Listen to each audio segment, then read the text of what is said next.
करीबी रिश्तेदार तो मुराद वो रिश्ते जिहड़े रब ने बनाए।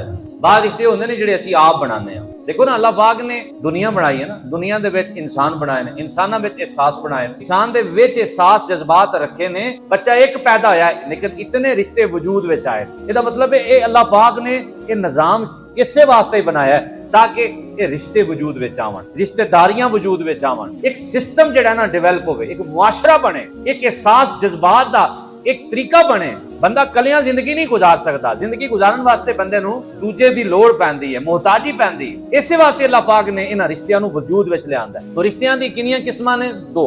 एक रिश्ते वो हुंदे ने जिहड़े रब ने बनाए ने, एक रिश्ते वो हुंदे ने जिहड़े असां बनाए ने। मिसाल दे तौर ते ए दोस्ती कौन करदा है? असीं करने आ। एक दोस्त चंगा नहीं, ओनू रिजेक्ट कीता, दूजा बना लिया। भाई ये रिश्ते असीं बना भी सकने आ ते तोड़ भी सकने आ।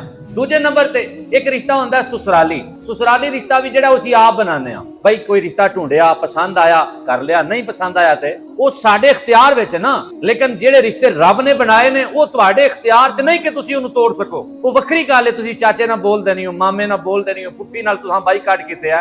रब ताला ने वो रिश्ते मुकाए नहीं, वो रिश्ते बरकरार ने। तुहाडा नहीं दिल बोलन दे, तुसी नहीं बोलदे, लेकिन मामे दा रिश्ता बरकरार है, भाई चाचे का रिश्ता बरकरार है। वो रब ने बनाए ने, इस वास्ते वो बरकरार ने। जिन्हों रब ने भरा बनाया होवे, जिन्हों रब ने चाचा बनाया होवे, जिन्हों रब ने मामा बनाया होवे, जिन्हों रब ने फुफी बनाया होवे, जिन्हों रब ने खाला बनाया होवे, एक बच्चा पैदा होया, इन्हें रिश्ते जन्म और वजूद विच आए ने।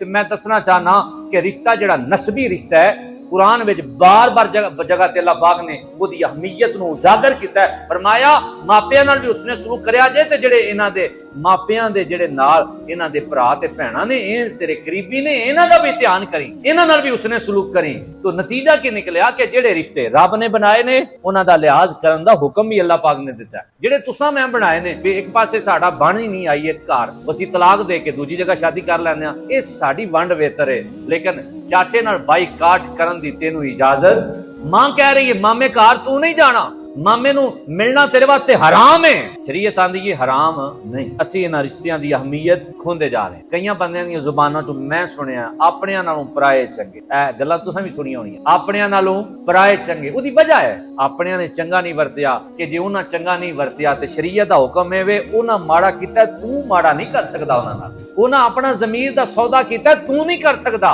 उन्हां रिश्तेदारी दा लिहाज नहीं किया, तू रिश्तेदारी दा लिहाज करना है। जिहड़े बंदे रिश्तेदारी नूं निभाना जानदे, निभाण दी कोशिश करदे ने, रिश्ते आंदे ही उन्हां नूं जिन्हां नूं निभाया जाए। और वखरी गल है कि कुछ लोग रिश्तियां नूं इस्तेमाल करते हैं। रिश्ते इस्तेमाल करन वास्ते नहीं होंदे, रिश्ते ख्याल करन वास्ते होंदे, रिश्ते एहसास करन वास्ते होंदे। रिश्तियां दा वजूद अल्लाह ने पैदा ही तां कीता है कि एहसासात और जज्बात नूं मद्देनजर रखदे हैं कि दूजे नाल तावन कीता जाए।